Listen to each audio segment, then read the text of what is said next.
Hey everyone, it's Amanda Radke back for another episode of the Heart of Rural America podcast, the show where we highlight great people doing inspiring things in their communities to make this country stronger. Today, I have the pleasure of finally connecting with a social media friend I've had for a very long while. Her name is Linda Salant from North Carolina, also known as the Carnitarian. So, welcome to the show.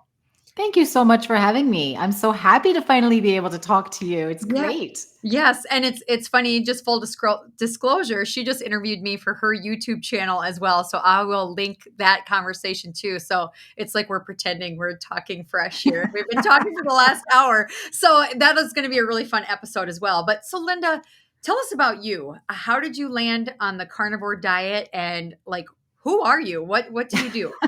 So, yeah, also known as the carnitarian, right? So, I have been a carnivore, eating like in a carnivore way, which is really just meat and animal products for about 9 years now. Um, it's not the only thing I do. I do lots of other things too, but my social media is basically you can see me sharing recipes, doing tips. I do some coaching. I teach people, that eating meat, beef, chicken, eggs, pork, fish, um, is healthful and sustainable and good for us. I've sort of turned my life around. I've had a lot of things get better, health improvements because of a carnivore diet. So I kind of share on social media, letting people know that this is absolutely a healthy way of eating, something that they can maintain. And if they have any questions or problems with it, I help them out just to keep it going. It's just something that I've been able to maintain so easily. Yeah, that's kind of me. Well, you're the second carnivore I've had on the show. Serena Music came on and with the Carnivore Revolution. And after that episode aired, so many people were like, that I know in the cattle business, because this show really reaches a lot of farmers and ranchers. And they're like, I've known you forever and I didn't know you were a carnivore. And I was like, well, it's because the diet, yeah, it changed my life, but it's become autopilot for me. I don't even think about it anymore. But you've not only decided to change your diet and eat this way, but now you're sharing it with the rest of the world. I guess what motivates you to spend so much time on social media talking about this way of life? Yeah, it's just really upsetting to me that people are being given the wrong information. I mean, from top to bottom, from all of our health experts, Mhm. especially, that we're being given the wrong information about what makes us healthy and how to keep ourselves out of the medical system. I grew up in a household where we ate standard American diet. We weren't, gluttonous people, but my parents have had health problems. And when I was in my 20s, I had health problems. And it was just considered part of aging. And as you get older, you're going to experience, indigestion, and you're going to experience some headaches every now and then. And you're going to experience depression and anxiety because that's what we have in our society now. And, sure, your knees are going to hurt. And these are things that were popping up like in my 20s. Mhm. I never had a regular cycle. And it was like, oh, well, that's just your body. That's just how it works. And when you go to doctors to find out, can I improve? They never address diet. If they do, they tell you to stick with the food pyramid. They tell you to eat more fruits and vegetables, which has helped no one if you're really looking at the way that our population is going.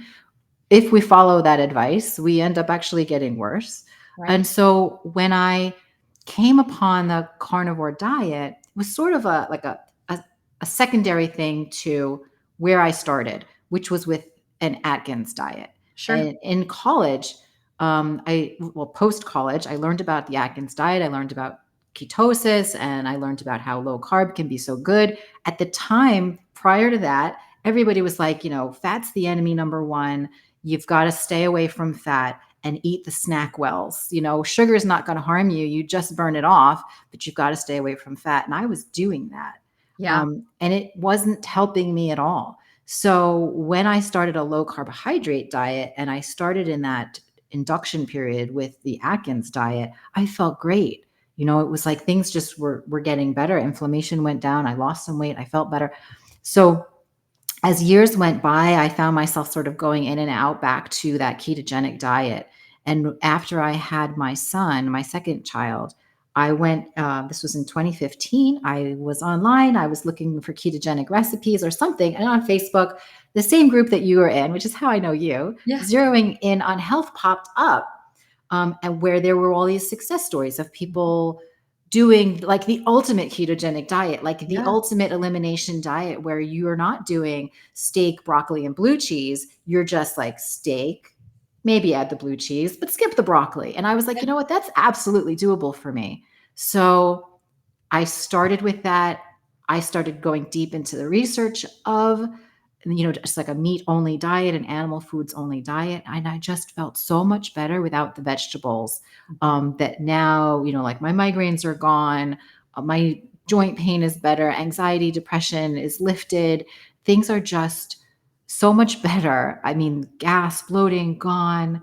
Um, there's no reason for me to go back. And so when I see people online, that have health problems or weight troubles, and they're saying, I really should have more fiber. I'm like, no, no, no, that's not Right. it. And I feel compelled to sort of share with them that you have been misled and you shouldn't try and do those doctor recommended guidelines even harder, because those aren't going to help you. Like, let me teach you a different way. Try it for 30 days. And if the people stick with it for 30 days, they don't go back. Right. That there's very few people that actually that are willing to commit to it, but when they commit to it, they don't go back to a standard American diet. They realize that it really is making them feel so much better. Well, I think the misconception too is that it's a diet of deprivation, like where you're depriving yourself of things all the time. And I'm like, oh yeah, really tough life I have. Like I get to eat ribeyes all the time. I can have cheese and heavy cream, and like yeah, like it's not. It's a very satiating diet way of eating. Absolutely. You feel I, great, you have the energy, and you don't.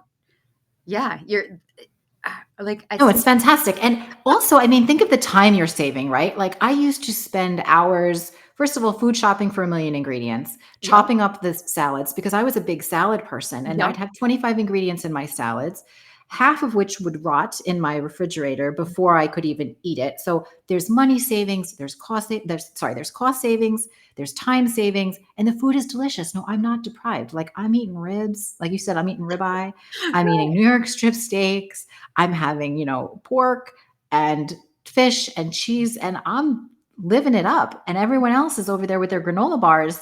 I'm like, have at it. Like, those are for you, not for me. right, and not to mention they're, like, counting every calorie because they feel like if they go above a certain calorie, they're gonna get fat. Well, it's like but they're still hungry at the end of the day too, even though it's like they're trying and, yeah, that's to me, I it's been a very freeing thing that I haven't had to count calories. I haven't had to stress out about feeling like a hamster on a wheel, like the calories in, calories out method. It's like, Yeah. no, I eat what my body tells me I need, and then I go. There's just freedom in that. And yeah, like you said, no more food waste and no more crazy meal planning. It's the hardest thing is making sure you have meat thawed and ready to go. Right. And now I will say, I mean, there are a lot of people who start in the carnivore diet and they hear that same thing, like you don't have to pay attention to calories. So eat as much as you want and eat till you're full. And they end up gaining weight. They end up not being successful on the carnivore diet because they're being told that. So, Yeah, I mean, still, like calories do matter. And if you've got an issue with finding your satiety, that has to get worked on. And sometimes tracking in the beginning and doing not the calorie counting, but sort of I like to do like a protein counting, right. making sure you're getting in enough protein and that you're not like forcing fat, can help people too. Just to be able to see the results that they're hoping for so that they say to themselves, well, yeah, this is working for me. Because a lot of times it's about weight loss for people. It is. And so if people don't get that at the start, they sometimes get a little discouraged. But yeah, it's so much easier to do than any other kind of crazy diet where you're shopping for ingredients and trying to come up with, eat the rainbow and I know. I feel like I had to mourn like, I was a big gardener, so I loved the veggies and all the things. I loved the like, having my hands in the soil and doing all that. mm, Then I also like, baking is a big thing in our family for all the holidays, so I feel like I had to kinda mourn those traditions in our family, but yet now I'm very popular at parties and family gatherings because I usually bring like, a smoked brisket or something. Like That's everybody right. loves it. So yeah, it's a mindset shift, I think, definitely. And just trusting the process like that it's going to be different than anything you've ever done before, but the freedom that comes with it is it's hard to even describe really. But that's why you're Yeah. the coach and I'm like, just go eat steak and you'll be good. Well, yeah, I mean, that's the thing. When people talk about food freedom and they talk about, like that they're not, a lot of people come to carnivore with like this sort of like food addiction where they've Yeah. got like sugar addiction, a binge addiction. And then they find this like food freedom where they aren't thinking about food constantly. Mhm. Carnivore sort of allows that because you've been given these sort of guardrails of like what is food and what is not food. Right. And if you can live within those guardrails, you can stop thinking about food. So that's very helpful for people. Mhm. It is a total mind shift of switching from what you thought was going to help you, going to fuel you, to now something else. But then people with like an addictive personality can sometimes benefit so greatly from it. Oh, totally. And that's why I will say, like when I mentioned about like not having to count, I found for me at the beginning the hardest part was that I did come from that like tracking everything mentality and then I would always fall off the rails. And there's a gal that I've been kind of coaching behind the scenes on and off and I think she would keep falling off the wagon because she would get these sugar cravings and I would continue to tell her it's because you're not eating enough. You need to just if you have a sugar craving, go eat a burger or some pepperoni or something because it'd be Yeah. better to do that than to fall into, big thing of cake or ice cream or something. Like feed your body and when your body trusts that it's going to get the nutrients it needs, like some of that stuff will just shut off and you don't Right. like I don't get sugar Absolutely. cravings now. Like 11 years later, it's not even a thing for me. Right. It's just no willpower required. But maybe in those early days, a lot of willpower. Absolutely, I'll tell you what, I find a lot of the people that come to me that think that they are not having success with their health because they are, that they've got to go carnivore because they're whatever food they're eating is making them overweight Yep. and they're eating too much. It turns out they're actually under eating, Yeah. and so those people are like they're starved for nutrients. And if you were to eat like a standard American diet, which is like 10% protein, there's not much protein in what we're eating. And you think of like people having these healthful breakfasts with oatmeal and fruit, like how much protein is in there? No animal protein is in there. And then Right. you've got lunch where you've got a salad and maybe 4 ounces of chicken, still not a lot of protein. And so the people are filling themselves up and sort of like stuffing themselves with fiber and indigestible foods, but not getting the nutrition that they need. So it becomes far more sustainable when you head to like a carnivore lifestyle where you're getting the protein, you're feeling that satiety, and then you're not, you know, you don't have to like count calories anymore because you end up finding that little pocket where you live, where you've got the protein in, you've got the fat in, and you do feel good. Right. Well, since I'm a cattle rancher, I kind of liken it to that seems to me like a cattle ration of feed with like a whole bunch of roughage and like cows get fat on that. Like that's the whole thing. But if you eat like a wolf, maybe like wolves stay nice and lean and they're really active and they don't just sit around grazing all day. They go and they hunt and then they eat something is satiating and then they move on with their lives. So it Yeah. to me, yeah, to me, I look at a lot of that stuff now like I loved a great salad, but now to me it looks like something I'd feed my cows. So I agree with you. And then add to that the fact that most people are indoors all the time.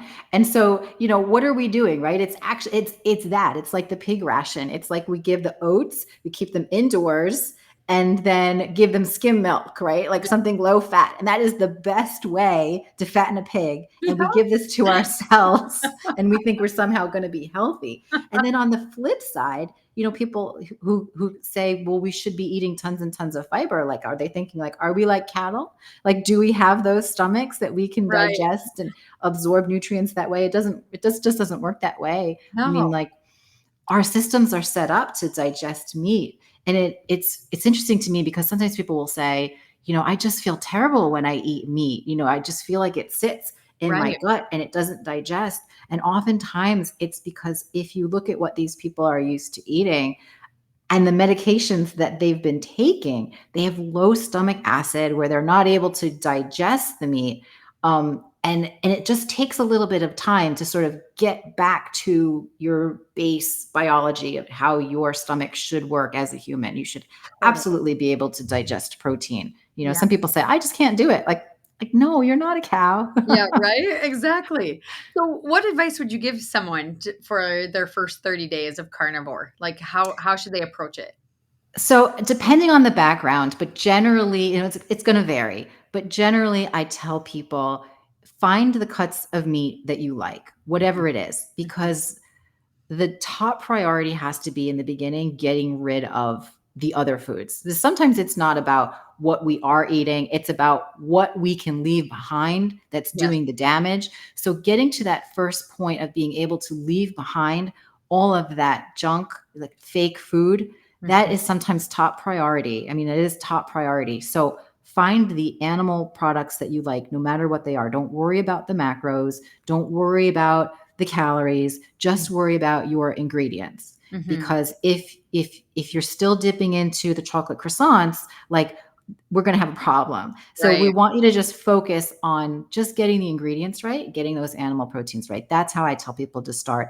And the second great tip is just to always be prepared, always have meat on hand, especially cooked meat, because people will find success if they never have to reach into the refrigerator and all that's available is the cut fruit. Like, if that's what's available to you to eat quick, or the sugary yogurt, if that's what's available, that's what you're going to grab for. But if you've always got like cooked meat patties in there, or a Mhm. cold steak left over from the night before, that's going to really help.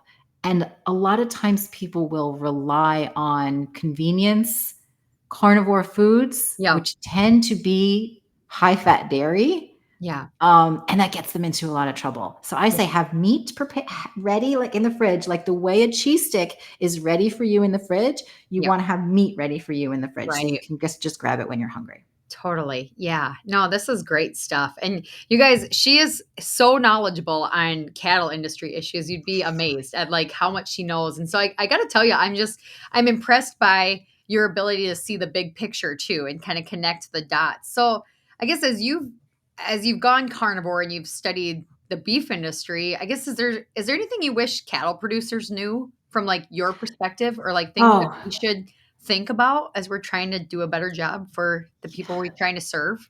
yeah, I mean, absolutely. I hear oftentimes like that cattle ranchers are sort of not, they're not embarrassed about what they do, but they are unwilling to promote like the health benefits of the beef that they produce, because like we were discussing in our podcast, and people should go and like definitely check out the episode. I'm going to post it on the YouTube. Yeah. That beef producers really just aren't allowed to say that beef is healthy, right? They have to say lean beef is healthy. And Mhm. so you get into the situation where I think beef producers are sort of holding back, and I wish that they wouldn't hold back, because Yep. we want to hear about the health benefits of beef. People really need to know. And they also, cattle producers like yourself need to know that we appreciate you Yeah. so much. I mean, so much, because you guys are doing the hard work. All we're doing is cooking it and eating it, talking about it, but you guys are making it. So thank you.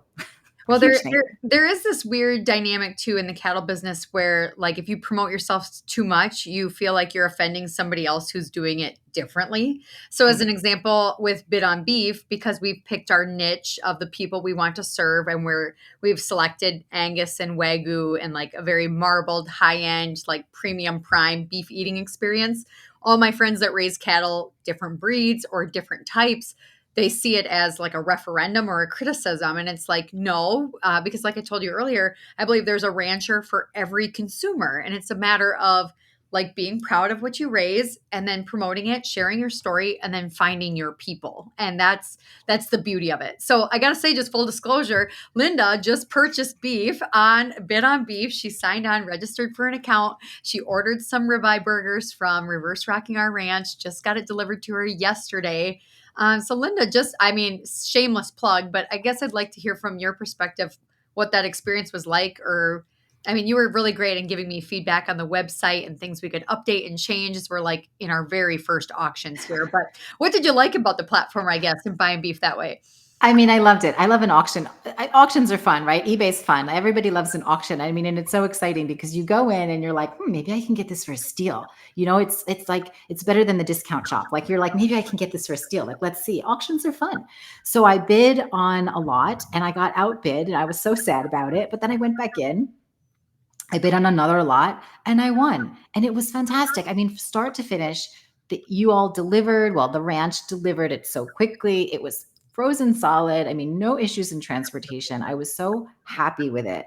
So I can't wait to try it. I've got a package of it frosting in my fridge right now. I'm going to cook it up for dinner. So we'll see. I'm excited to hear the review, and I really appreciate the support. And we're cutting this one short today, so I wish we could talk longer. But I'm also going to make sure to link to our conversation we had on your YouTube channel. So maybe just to close out the show, can you tell us where people can follow you and get more tips and tricks for the carnivore way of life? Yeah, so absolutely. You can check me out at the Carnitarian on Instagram. I'm there all the time. You can send me a message. The website is thecarnitarianlife.com, where I sell spice blends. I've got a meatball blend and a chili blend. And oh my gosh, Amanda, I've got to send you some I got to because get you would some. love these meatballs. And this chili is just the most delicious. So you can find me there. And then also I do carnivore coaching. So if you just Google, Linda Salant, carnivore coach, my link will come up and I'll be happy to chat with you and help you out any way I can. Awesome. Well, this has been so much fun. I appreciate your time. And I really hope we can meet at a meetup or a beef auction sometime in the very near future. That would just make my day, Linda. I would love that. Thank you for having me. Yes, thanks.